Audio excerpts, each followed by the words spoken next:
Hi friends, మేము పెట్టే interesting videos కోసం ఇప్పుడే మా ఛానల్ని సబ్స్క్రైబ్ చేసి పక్కనే ఉన్న గంట సింబల్ని యాక్టివేట్ చేసుకోండి. చేయడం వల్ల మేము పెట్టే ప్రతి వీడియో నోటిఫికేషన్ వరకు ఈజీగా వచ్చేస్తుంది. ఇక లేట్ చేయకుండా వీడియోలో ఏం జరుగుతుందో చూసేయండి. రామలక్ష్మి, ప్రశాంత్ ఇద్దరిని కూడా పీటల మీద కూర్చోబెట్టి పెళ్లి చేయడానికి అన్నీ కూడా సిద్ధం చేస్తూ ఉంటారు. పంతులు గారు మంత్రాలు చదువుతూ ఉంటే రామలక్ష్మి చాలా బాధపడుతూ ఉంటుంది. మరి నిజంగా జానకి శౌర్య అలాగే రామలక్ష్మికి పెళ్లి జరిపిస్తుందా, లేదా రామలక్ష్మి మెడలో ప్రశాంత్ మూడు ముళ్ళు వేయబోతున్నాడా? ఏం జరుగుతుంది తెలుసుకోవాలి అంటే ఈ వీడియో చివరి వరకు చూడండి ఫ్రెండ్స్. నచ్చితే ఒక లైక్ చేయడం మర్చిపోకండి. ఇక లేట్ చేయకుండా వీడియోలో ఏం జరుగుతుందో చూసేయండి. ఇకపోతే రామలక్ష్మిని రెడీ చేస్తూ ఉంటారు. ఆద్య మాత్రం చాలా బాధపడుతూ ఉంటుంది. శౌర్య ఇక మెడికల్ షాప్ దగ్గరికి వెళ్ళి ఎలాగైనా స్లీపింగ్ టాబ్లెట్స్ తీసుకొని తన ప్రాణాలను తీసుకోవాలని అనుకుంటూ ఉంటాడు. మెడికల్ షాపు ఉన్న అతను ఈ విధంగా అంటూ ఉంటాడు, ప్రిస్క్రిప్షన్ లేకుండా ఎలా ఇవ్వాలి ట్యాబ్లెట్స్ అనగానే, సార్ నాకు ఒక ట్యాబ్లెట్ కాదు సార్, నాకు ఆ షీట్ అంతా కావాలి అని అడగగానే, ఏం మాట్లాడుతున్నావు బాబు, నేను చూస్తుంటే నాకేదో అనుమానంగా ఉంది. నీకు స్లీపింగ్ టాబ్లెట్స్ ఇస్తే నువ్వేదైనా చేసుకుంటే నా షాప్తో పాటు నేను కూడా వెళ్ళి జైల్లో కూర్చోవాల్సి వస్తుంది బాబు అనగానే, ఒక్కసారిగా శౌర్య డబ్బులు, పర్సు అలాగే తన మెడలో ఉన్న చైన్ అన్నీ కూడా అక్కడ పెట్టి, సార్ మీకు కావాల్సినంత తీసుకోండి, నాకు మాత్రం మీరు ఆ స్లీపింగ్ టాబ్లెట్స్ ఇచ్చేయండి సార్ అనగానే, లేదు బాబు, నీతో పాటు నేను కూడా జైల్లోకి వెళ్ళి కూర్చోవాలి, ప్లీజ్ నన్ను అర్థం చేసుకో అనగానే, అతనిని బురిడి కొట్టించి శౌర్యక ఆ మెడిసిన్స్ అంతా షీట్ తీసుకొని బైక్ వేసుకొని వెళ్ళిపోతాడు. మెడికల్ షాప్ అతను పరిగెత్తుకుంటూ వెళ్ళినా కూడా అతను దొరకడు. ఇకపోతే రామలక్ష్మిని రెడీ చేస్తూ ఉంటారు. ప్రశాంత్ను కూడా తన తల్లిదండ్రులు రెడీ చేస్తూ ఈ విధంగా అంటూ ఉంటుంది ప్రమీల, మన బలం బలహీనత అయినట్లు రఘురామ్ గారికి పరువు మర్యాదలు అంటే ఎంత ఇదో తెలుసు కదా, ఆయనే స్వయాన తన కూతురునిచ్చి నీకు పెళ్లి చేస్తున్నారు, నువ్వు ఎలాంటి వేషాలు వేయకుండా నిశ్చింతగా కూర్చో, రామలక్ష్మితో నీ పెళ్లి జరిగిపోతే ఇక మన ఇంట్లో అడుగు పెడితే లేనిదేముంది అని చెప్పి అంటూ ఉంటే, సరేనమ్మా అలాగే అని చెప్పి అంటూ ఉంటే, సరేరా అని చెప్పి దిష్టి తీసి దిష్టిని చుక్కన పెట్టి ఇక తనని ముద్దు పెట్టుకునే ప్రశాంత్ని, తను నా కోడలికి నగలిచ్చి వస్తానని చెప్పి బయలుదేరి రామలక్ష్మి దగ్గరికి వెళ్ళబోయేసరికి అప్పటికే పద్మ, పార్వతి అలాగే జానకి, రామలక్ష్మి అందరూ కూడా మాట్లాడుకుంటూ ఉంటారు. అంటే ఏంటి, ఇప్పుడు ఆ ప్రశాంత్ తప్పు చేశాడని రామలక్ష్మి చెప్తుంది, ఆధారాన్ని తీసుకొస్తుందని నువ్వు చెప్పావు, చివరికి ఆ రామలక్ష్మి ఆధారాన్ని తీసుకొచ్చి ఉంటే ఖచ్చితంగా శౌరికి రామలక్ష్మినిచ్చి పెళ్లి చేస్తానని అన్నయ్య చెప్పాడు కదా, మరి రామలక్ష్మి ఆధారాలను తీసుకురాకుండా వచ్చింది, ఏం చేయమంటావు అని అంటూ ఉంటే, అవునత్తయ్య ఆధారాలను తీసుకురాలేకపోయింది, కానీ ఇదంతా తను కావాలని చేయలేదు కదా, ఏదో జరిగింది, అయినా సొంత కూతుర్ని పెద్దనని నమ్మకపోతే ఎలా అని చెప్పి ఆద్య అంటూ ఉంటుంది.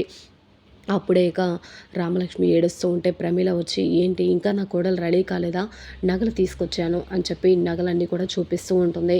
మా అక్కకి రామలక్ష్మి అంటే ఎంత ప్రేమ అని చెప్పి పద్మ అంటూ ఉంటుంది. వెంటనే ఇక తనకి నగలిచ్చి వేస్తూ ఉంటే, వెంటనే వదిన గారు మీ చేతులతో మీరే వేయండి అని చెప్పి జానకిని అడుగుతూ ఉంటే, లేదు వదిన గారు, మీరే సొంతంగా తన కోసం తయారు చేపించారు కదా, మీ చేతులతో మీరే వేయండి అనగానే, సరే అని చెప్పేసి రామలక్ష్మికి ప్రమీల నగలు వేస్తూ, ఈ మా కోడలు నగలు పెట్టుకోపోయినా చాలా అందంగా ఉంది, ఇంకా ఈ నగలు పెట్టాక ఇంకా మరింత అందం వచ్చింది, కానీ ఒకటే బాధ, ఊరు జనం అందరి మధ్యలో సంతోషంగా జరగవలసిన నా కొడుకు కోడలు పెళ్ళి ఇలా గుట్టు చప్పుడుగా జరగాల్సి వస్తుంది, అదే కొంచెం బాధగా ఉంది అని చెప్పి అనుకుంటూ ఉంటారు. ఇకపోతే రఘురామ్ ఆలోచిస్తూ ఉంటే సీను వచ్చి, మామయ్య మీతో కొంచెం మాట్లాడాలి అనగానే, ఏంటి సీను చెప్పు అనగానే, రామలక్ష్మిని చూస్తుంటే ఆ ప్రశాంత్ని పెళ్లి చేసుకోవడం ఇష్టం లేనట్టు తన ముఖంలో ఈజీగా తెలిసిపోతుంది, ఎందుకు మావయ్య అని చెప్పి అంటూ ఉంటే, ఎన్నోసార్లు చెప్పాను సీను, ఎన్నోసార్లు అడిగాను నీకు శౌర్య అంటే ఇష్టమా అని, మీ ఇష్టం నాన్న అని చెప్పి, ఈరోజు శౌర్య తప్పు చేయలేదు ప్రశాంత్ తప్పు చేశాడని చెప్తుంది అనగానే, అయినా రామలక్ష్మి చెప్తుంది కదా అని అంటూ ఉంటే, శౌర్య కోసం ప్రశాంత్ తప్పు చేశాడని అబద్ధం చెప్పదని ఏంటి నమ్మకం అని చెప్పి అంటూ ఉంటాడు. వెంటనే శివరాం కూడా వచ్చి, ఏంటి సీను నువ్వు మాట్లాడేది, అంటే ఇప్పుడు ప్రశాంత్తో పెళ్ళి ఆపి ఆ శౌర్యకి ఇచ్చి రామలక్ష్మి పెళ్లి చేయమంటావా ఏంటి అనగానే, అయ్యో మావయ్య నేను అలా అనట్లేదు, ప్రేమించి పెళ్లి చేసుకోలేకున్నప్పుడు ఆ బాధ ఎలా ఉంటుందో నాకు కూడా తెలుసు, రామలక్ష్మి ఆ బాధ పడకూడదని నేను చెప్తున్నాను అనగానే, వెంటనే ఇక రఘురామ్ ఇలా అంటూ ఉంటాడు, ఏది ఏమైనా తనని అడిగాను పెళ్లి చేసుకుంటావా అని, పెళ్లి చేసుకుంటానని చెప్పింది, ఈరోజు ఇలా మాట్లాడడం ఎంతవరకు కరెక్ట్ అని చెప్పి అంటూ ఉంటే, అదే మావయ్య నేను అనేది అని చెప్పి ఈ విధంగా అంటూ ఉంటే లేక ఈ విధంగా అంటూ ఉంటారు. ఇకపోతే రఘురామ్ ఆలోచిస్తూ ఉంటాడు. అయినా మీరు తీసుకున్న నిర్ణయం తప్ప ఒప్ప అని పక్కన పెడితే, రామలక్ష్మి ప్రేమ ఒప్ప తప్ప అని పక్కన పెడితే, అసలు ఈరోజు మీరు ప్రశాంత్‌నిచ్చి రామలక్ష్మికి పెళ్లి చేస్తున్నారు. కానీ రామలక్ష్మి చెప్పేది నిజమైతే తర్వాత రామలక్ష్మి జీవితాంతం ప్రశాంత్‌ని పెళ్లి చేసుకున్నందుకు బాధపడుతూనే ఉండాలి కదా అని చెప్పి అంటూ ఉంటే, ఏది ఏమైనా సీను అలా ఎప్పటికీ జరగదు.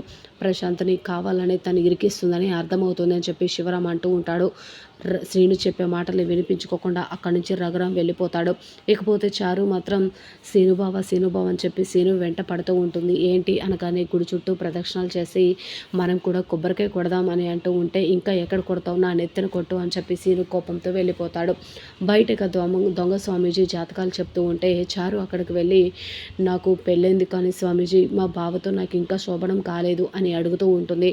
అవునా అని చెప్పి అంటూ ఉంటే, ఒక కొబ్బరికాయ ఇచ్చి దానిని కొట్టి నీళ్లు తాగమని చెప్తూ ఉంటాడు. చారు మాత్రం తెలివి తక్కువగా తన కాళ్ళ మీదే కొబ్బరికాయ కొట్టడం, తన కాలంతో రక్తం రావడంతో ఒక్కసారిగా స్వామీజీ షాక్ అయిపోతాడు.